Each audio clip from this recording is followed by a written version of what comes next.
प्रत्येक मनुष्य परम शक्ति में निहित है और उसी का समरूप है। यह शिक्षा थी स्वामी निगमानंद परमहंस की।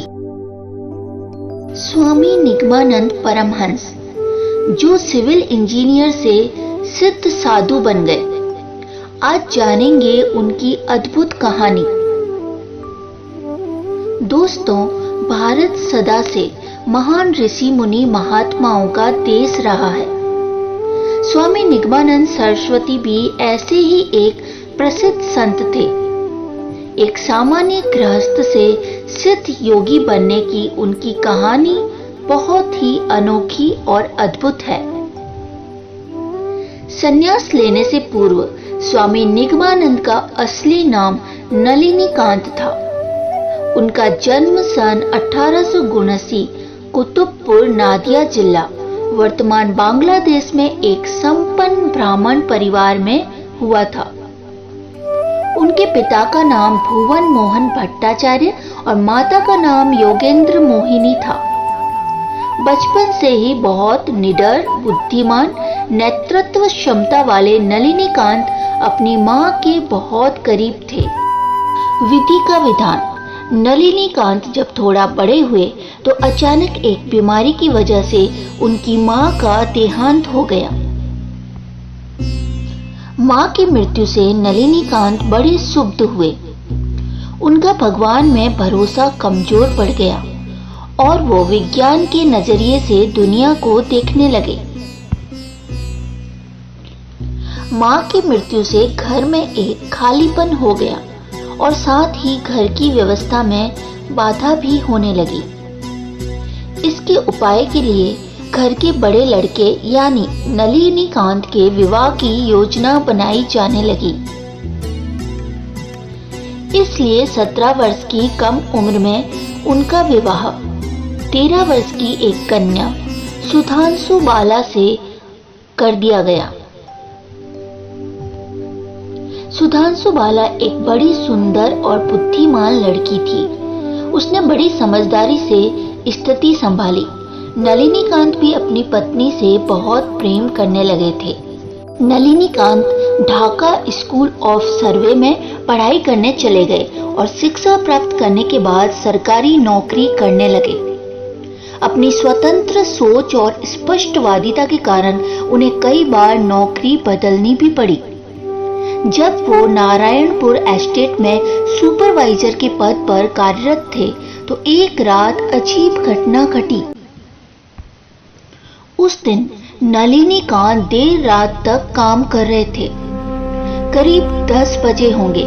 अचानक उन्होंने अपने कमरे की मेज पर अपनी पत्नी सुधांशु बाला को खड़े देखा। सुधांशु बाला चुपचाप शांत थी। उसका रूप रंग सामान्य से अधिक निखरा हुआ था और हल्का सा तेज उसके चारों तरफ था। नलिनीकांत यह देखकर डर कर चीख पड़े। उस स्थान से उनका गांव कुतुबपुर काफी दूरी पर था। इतनी रात को अचानक सुधांशु बाला उनके कमरे में कैसे हो सकती थी? अचानक ही सुधांशु बाला की छवि अदृश्य हो गई। नलिनीकांत ये सब देखकर घबरा गए और तुरंत अपने गांव को चल दिए। गांव में अपने घर पहुंचने पर उन्हें पता चला कि करीब 1 घंटा पहले प्रसव के दौरान सुधांशु बाला की मृत्यु हो चुकी थी। नलिनीकांत यह सब देखकर हतप्रभ रह गए और सोच में पड़ गए कि उन्होंने देखा था वह क्या था। एक और आश्चर्य की बात यह कि इस घटना के बाद भी कई बार सुधांशु बाला की छवि नलिनीकांत को दिखाई दी। नलिनीकांत एक विचारशील पुरुष थे। वो समझ गए कि जो वह देख रहे हैं वो भ्रम नहीं है और उसका कोई कारण अवश्य होगा। उन्हें लगने लगा कि अवश्य ही मृत्यु के बाद भी कोई जीवन है। नलिनीकांत अपनी पत्नी से बहुत प्रेम करते थे, अतः उन्होंने निश्चय किया कि वो अपनी पत्नी को फिर से पाकर रहेंगे। अपने इस इच्छा की वजह से वो रामकृष्ण मिशन थियोसॉफिकल सोसाइटी जैसी कई संस्थाओं में गए, कई लोगों से मिले। जन्म मृत्यु के रहस्य, मृत्यु के बाद जीवन में उनकी गहरी जिज्ञासा बढ़ती चली गई। एक दिन उनकी मुलाकात सिद्ध स्वामी पूर्णानंद से हुई। स्वामी पूर्णानंद ने उन्हें बताया, हर स्त्री महामाया या जगत माता का एक अंश होती है। तुम उस जगत माता के एक अंश के पीछे भागते हुए स्वयं संपूर्ण जगत माता की उपेक्षा कर रहे हो। यह बुद्धिमानी नहीं है। अगर तुम्हें महामाया स्वरूप जगत माता का अनुग्रह प्राप्त हो जाए, तभी तुम्हें तुम्हारी पत्नी मिल सकती है। स्वामी पूर्णानंद ने नलिनीकांत से कहा कि वो किसी सद्गुरु की खोज करे जो उसका मार्गदर्शन करे। नलिनीकांत को बात समझ में आ गई। वापस आकर वो भगवान की प्रार्थना में लगे कि उन्हें कोई सच्चा सद्गुरु मिल जाए। एक दिन रात में सोते समय नलिनीकांत को स्वप्न में एक दिव्य तेजोमय साधु दिखा। तभी उनकी आंखें खुल गई। जागने पर उन्होंने देखा स्वप्न में दिखाई देने वाला साधु उनके बिस्तर के बगल में खड़ा है। उस दिव्य साधु ने नलिनीकांत को एक पत्ता दिया जिस पर एक मंत्र लिखा हुआ था। वह पत्ता देकर वह साधु अंतर ध्यान हो गए। आश्चर्यचकित नलिनीकांत के समझ नहीं आया कि पत्ते पर लिखे इस मंत्र का वह क्या करे। उस मंत्र को लेकर वह कई विद्वान ज्ञानी संत लोगों के पास गए, लेकिन कोई उस मंत्र का अर्थ या उपयोग नहीं बता सका। इसी बीच एक रात्रि उन्हें स्वप्न में निर्देश मिला कि वो यह मंत्र लेकर उस समय के महानतम तांत्रिक बामा शेपा के पास जाए, जो वीर भूमि पश्चिम बंगाल स्थित तारापीठ में रहते थे।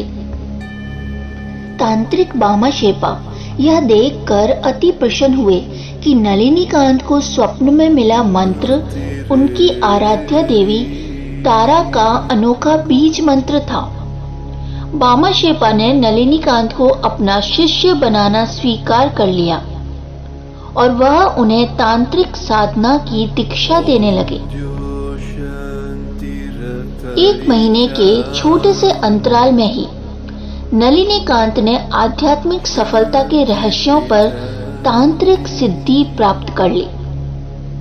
उनकी सिद्धि की सफलता स्वरूप मां तारा सुधांशु बाला के रूप में उनके समक्ष प्रकट हुई और उन्हें आशीर्वाद दिया कि जब भी वो चाहेंगे मां तारा उन्हें उसी रूप में दिखाई देगी।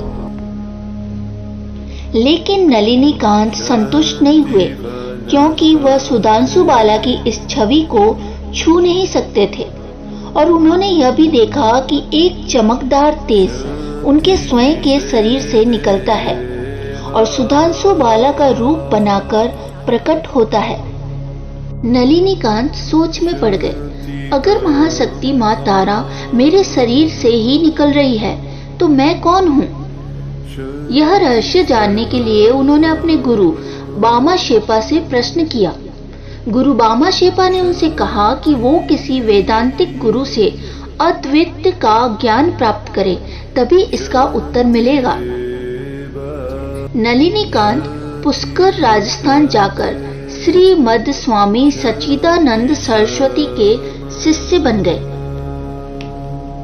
पहली बार मिलते ही नलिनीकांत पहचान गए कि उन्हें स्वप्न में तारा बीज मंत्र देने वाले साधु यही थे।